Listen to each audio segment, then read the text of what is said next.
Bonjour, chers futurs candidats au baccalauréat. C'est bientôt les différentes compositions et c'est ainsi que notre chaîne profite des derniers jours qui restent pour vous expliquer quelques exercices qui pourront, pourquoi pas, sortir à l'examen.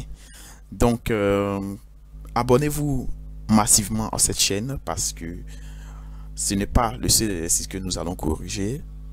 Nous aurons des tonnes d'exercices à corriger et par la chance, vous allez forcément tomber sur l'un de nos exercices corrigés à l'examen.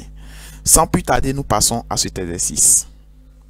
Il s'agit d'un exercice sur le monohybridisme et on nous montre un arbre généalogique. Bien. Donc, il s'agit bel et bien d'une famille, voilà, atteinte d'une anomalie. Ok. Donc, le couple grand 1 et grand 2 a vécu dans une zone urbaine et ses descendants se sont mariés avec des membres de familles très diverses. Donc, nous observons ici l'arbre et ça, c'est la légende. Femme normale, femme anormale, homme normal, homme anormal. Bien. Alors, lorsque vous êtes en face d'un exercice de monohybridisme, il faut toujours bien observer les choses. Une fois que vous voyez un tel cas où, par exemple, l'enfant est atteint de la maladie et que les parents sont normaux, automatiquement, c'est que la maladie sera récessive. Ok? Ou bien l'allèle sera récessif. Mais il faut qu'on raisonne très bien. Bien, la première question, on nous dit par un raisonnement logique, démontrer que l'allèle responsable de l'anomalie est récessif ou dominant. Pour répondre à cette question, c'est très simple. Nous allons dire ici que le couple grand 1, 1 et grand 1, 2, ou bien vous pouvez choisir l'un des couples, vous n'êtes pas obligé de tout prendre, ou bien le couple grand 2, 4 et grand 2, 5, apparemment normaux, ont dans leur descendance des enfants grand 3, 3 ou grand 3, 7 ou grand 3, 8 affectés de l'anomalie. Ok, donc on va regarder ici. Ça, c'est le couple grand 1, 1 et grand 1, 2, grand 2, 1, grand 2, 2. Donc ici, ils ont un enfant grand 3, 3 atteint de l'anomalie. Ok, donc l'allèle responsable de cette maladie existe chez eux ou bien chez ses parents, mais il est masqué. Donc les parents sont donc hétérozygotes et l'allèle responsable de l'anomalie est récessif. Automatiquement, pour faire le choix des symboles, on prend la première lettre du récessif, anomalie là, qui est récessif, et on écrit en minuscule devant même ce qui est récessif. Donc on prend petit a ici, et puis normal maintenant qui est dominant là, on met grand A. Deuxième question, on nous dit, pour préciser le déterminisme de cette anomalie, deux hypothèses sont proposées. L'allèle serait porté par le chromosome X, ou bien l'allèle serait porté par un autosome. Quand on dit chromosome X, ça veut dire que c'est lié au sexe, ou bien ce n'est pas lié au sexe quand on dit autosome. Voilà, bien.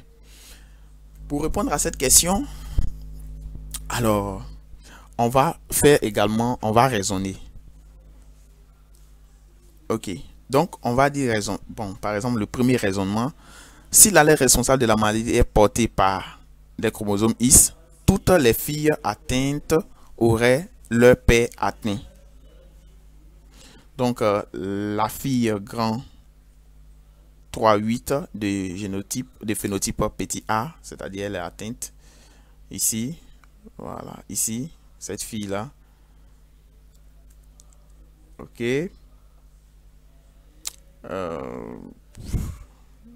Donc, la fille grand 3, 8 de phénotype petit a anormal aurait pour phénotype grand XA sur grand XA. Elle l'aurait reçu pour un allèle qui est là de son père qui devait avoir un génotype qui est là, ici. Ok. Or, ce n'est pas le cas. Hein. L'allèle n'est pas porté par un chromosome X. Ok. Il y a le deuxième raisonnement qui est plus conseillé, que vous allez tous maîtriser. Alors, on suppose par exemple que l'allèle de l'anomalie est porté par un chromosome sexuel X. Donc, on va choisir deux couples, grand 2, 4 et grand 2, 5. Ok, grand 2, 4 et grand 2, 5. Choisissez toujours un couple où il y a à la fois des enfants, des filles et puis des garçons. Ok, ne choisissez pas un couple où il y a uniquement que des garçons ou bien uniquement que des filles. Ça, ce sont des conseils. Bien. Donc ici, on va écrire les phénotypes des individus. Grand A, c'est-à-dire qu'ils sont tous normaux. Et quand tu mets petit a, ça veut dire que la personne est atteinte. Or, quand on regarde dans le pédigré, ils sont normaux, Donc, leur génotype, ça sera grand Isa sur petit Isa. Ça, c'est pour la femme. Et maintenant, pour l'homme, ça sera grand Isa sur chromosome Y. Pourquoi petit Isa? Parce que si tu mets grand Isa sur grand Isa, ça veut dire qu'il n'y a plus la possibilité de transmettre la maladie au niveau de la descendance. Donc, au niveau de la des gamètes produits, donc nous avons 50% de grands Isa, 50% de petits Isa, 50% de grands Isa, 50% de petits Isa. Donc, on va faire les croisements. Ici, ça c'est, disons, disons l'homme, ça c'est la femme. Quand on croise 50% de grands Isa avec 50% de grands Isa, donc ici, ça veut dire que c'est une fille et ça va donner 25%. Mais le phénotype sera grand Isa parce que c'est le dominant qui sort. Pareil ici, quand on va croiser ce qui est là avec un chromosome Y, automatiquement, ça sera 25% des grands Isa.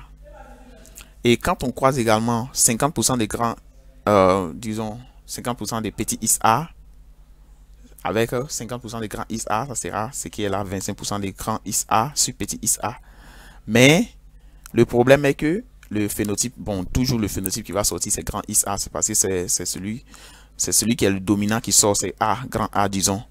Maintenant, quand on va croiser 50% des petits Isa avec un chromosome Y qui est nul, qui est neutre, disons, ça va sortir 25% de petits Isa. Et puis, c'est un homme. Ça, c'est un homme, c'est un homme.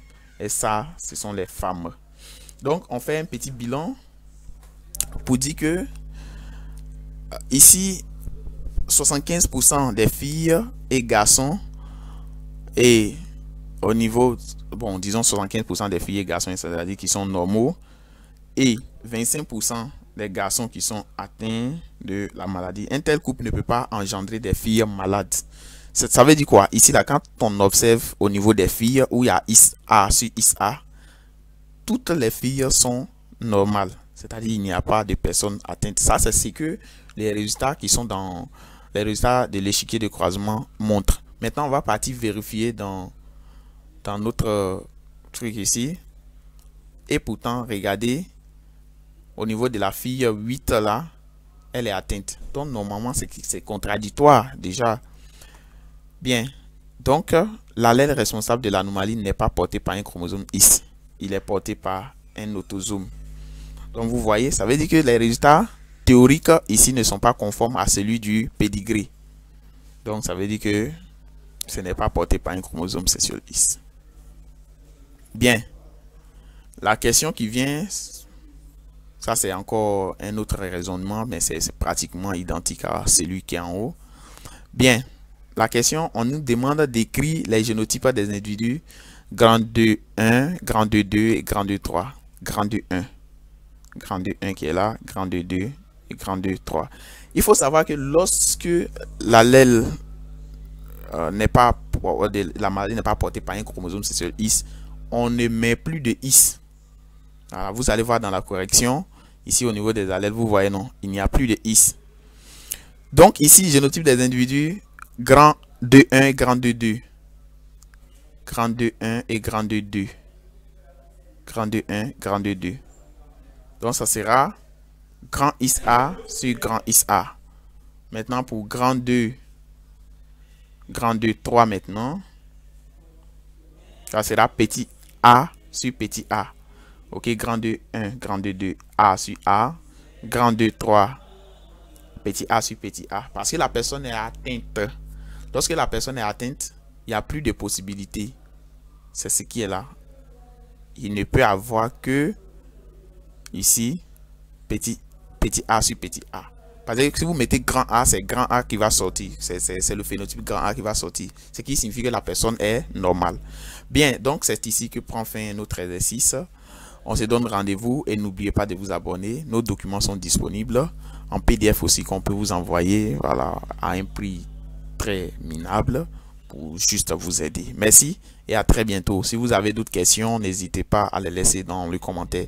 Et aussi, n'oubliez pas de vous abonner massivement. Merci.